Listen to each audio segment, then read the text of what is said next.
Welcome everyone to Cooking with Cluster Bees.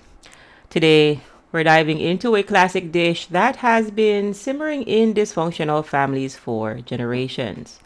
So in today's video, I'm going to share with you how scapegoats end up curried goat. Food for abusers. Hi everyone, Shika here with NarcDojo, and here we talk about pathological narcissism, personal development, spirituality, and raising your awareness so that you can identify and avoid these toxic personality types. So let's go ahead and jump into today's recipe. First, we take our primed scapegoat, rich in empathy and marinated in misplaced guilt.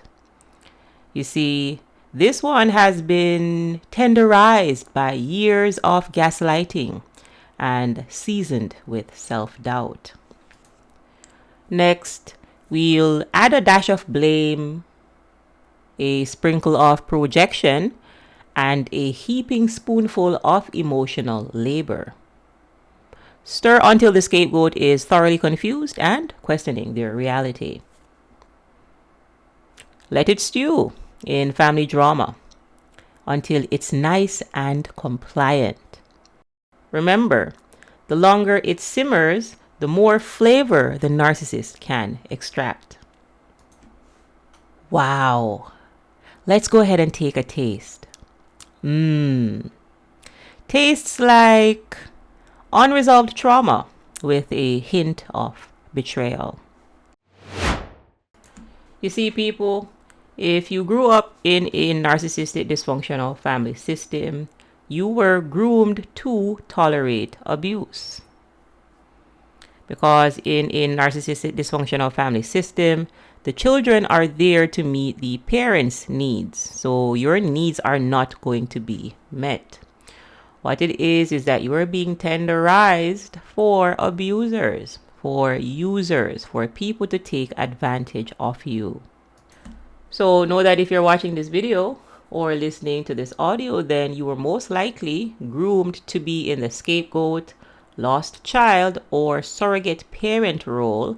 And this is why you grew up with enabler qualities, right? You overextend. This is a form of codependence.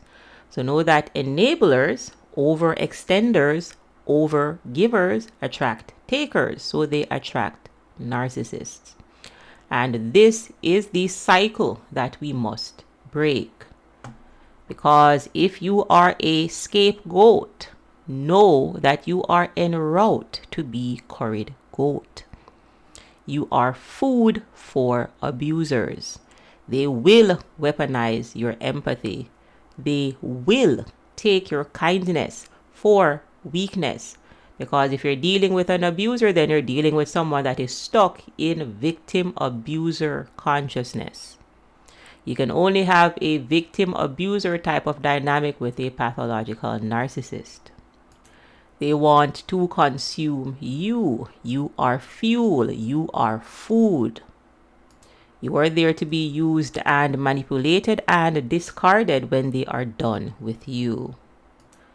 And this is why if you don't want to end up curried goat, you need to be an escape goat.